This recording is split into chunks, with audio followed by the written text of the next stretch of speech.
Hi hello నమస్తే జ్యోతి కిచెన్కి స్వాగతం. అందరూ ఎలా ఉన్నారండి? అందరూ బాగున్నారా? అందరూ బాగుండాలని మనస్ఫూర్తిగా కోరుకుంటున్నాను. అయితే ఇది ఎండాకాలం కదండి.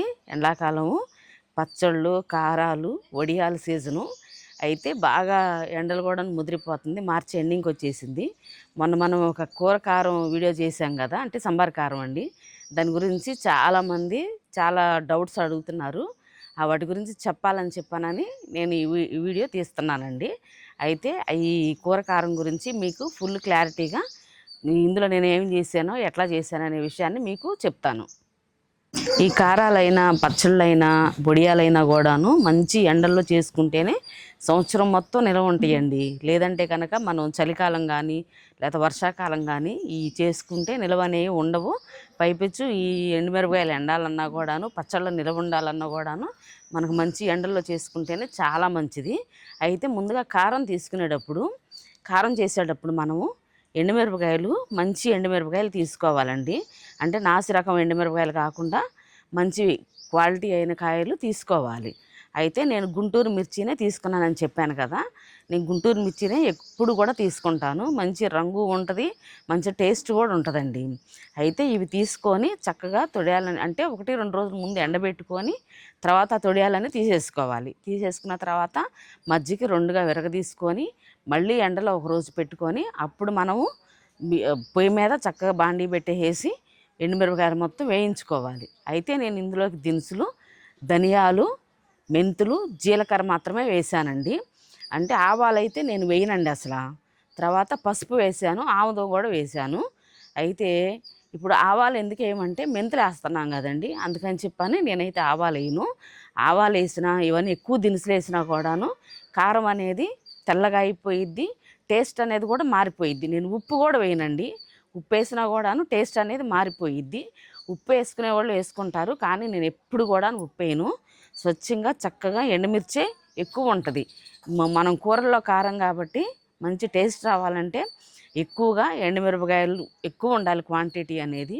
మిగతావన్నీ తక్కువగా ఉండాలి. ఆ క్వాంటిటీ ఎట్లా అనేది కూడాను కొలతలు కూడాను నేను ఆ రోజు చెప్పాను, ఈ కారం పట్టించిన రోజే చెప్పాను. అట్లా చేసుకుంటేనే చాలా టేస్ట్గా ఉంటుందండి.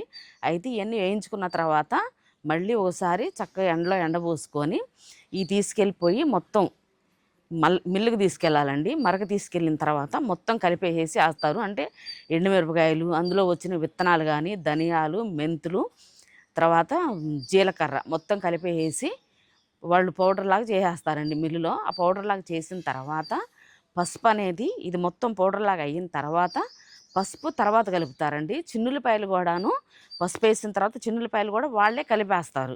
వాళ్ళే అంతా కలిపి, అంటే బాగా రోకళ్ళ కారంతో కొడతారు. కారం అనేది రోకళ్ళతో కారం కొడతారు. ఇవన్నీ వేసి కలిపిన తర్వాత అప్పుడు ఆవదం పోస్తారండి. చివరికి ఆవదం పోస్తే మంచి రంగు అనేది వచ్చిద్ది, మంచి టేస్ట్ కూడా వచ్చిద్ది. అంతే తప్ప నేను సాల్ట్ అనేది అస్సలు వేయను, ఆవాలు కూడా వేయనండి. అయితే చూడండి, రంగు లేనిది కాబట్టి ఎంత బాగుందోను. ఇదిగో చేతికి కూడా ఏం అంటలేదండి, చూడండి.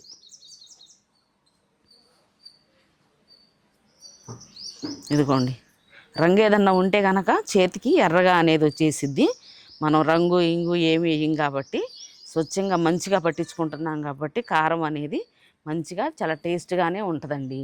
ఈ విధంగా చక్కగా పట్టించుకోండి. ఈ విధంగా పట్టించుకుంటే కనుక నేను 6 నెలలకు ఒకసారి పట్టిస్తాను. 6 నెలలు అనండి చక్కగా ఒక డబ్బాలో పోసుకొని బయటే పెట్టుకుంటా. నేనైతే ఫ్రిడ్జ్లో కూడా పెట్టను. అసలు ఫ్రిడ్జ్లో పెట్టడం నాకు ఎప్పుడు కూడా అలవాటు లేదు. కానీ ఈ టేస్ట్ అనేది అసలు తగ్గదు, రంగు కూడా అసలు తగ్గదు, మంచి రుచిగా ఉంటుంది. ఈ కలర్ అనేది మనం వేసుకునే దినుసులను బట్టే వచ్చిద్ది, కానీ ఎక్కువ దినుసులు వేసుకుంటే కనుక ఆ టేస్ట్ అనేది మారిపోయిద్ది. అందుకని చెప్పానని దినుసులు మాత్రం నేను చెప్పిన విధానంలో వేసుకోండి, అప్పుడు మాత్రమే చాలా చాలా టేస్ట్గా ఉంటుందండి. ఇట్లా ఈ విధంగానే మంచి మిరపకాయలు, క్వాలిటీ అయిన మిరపకాయలు తీసుకొని మనం పచ్చళ్ళు పట్టించుకునేటప్పుడు కూడాను చక్కగా వాటిని వేపాల్సిన అవసరం లేదండి. ఎండుమిరపకాయలు అయితే చక్కగా తుంపుకొని వాటిల్లో మంచి చూసుకొని, అంటే తెల్లబడినవి, బూజు వచ్చినవి, మన కారంలోనైనా అంతేను, పచ్చళ్ళకైనా అంతేను, అవన్నీ చూసుకొని చక్కగా విరగదీసుకొని మంచిగా ఎండబెట్టుకొని ఒట్టిగా కారం పట్టించుకోవడమేనండి. గుడ్డు కారం పట్టించుకొని మనం అందులోకి పచ్చళ్ళలోకి కావాల్సిన మసాలాలన్నీ కలుపుకుంటాం కదా. ఈ కారం వేస్తే ఎక్కువ రోజు నిలవ ఉంటుందండి. ఈ విధంగా చేసుకోండి. అయితే ఎవరికైనా కానీ ఈ కారం కావాలి అంటే కనుక బయోలో ఇన్స్టాగ్రామ్ ఐడి ఉంటుందండి, దానికి మెసేజ్ చేయండి. ఈ కారాన్ని మీకు ఎంత కావాలంటే అంత నేను పంపిస్తాను. ఓకేనండి. మన వీడియో ఎంతవరకు చూసినందుకు చాలా థ్యాంక్స్ అండి. వీడియో నచ్చితే లైక్ చేయండి, షేర్ చేయండి, సబ్స్క్రైబ్ చేయండి. Okay, bye.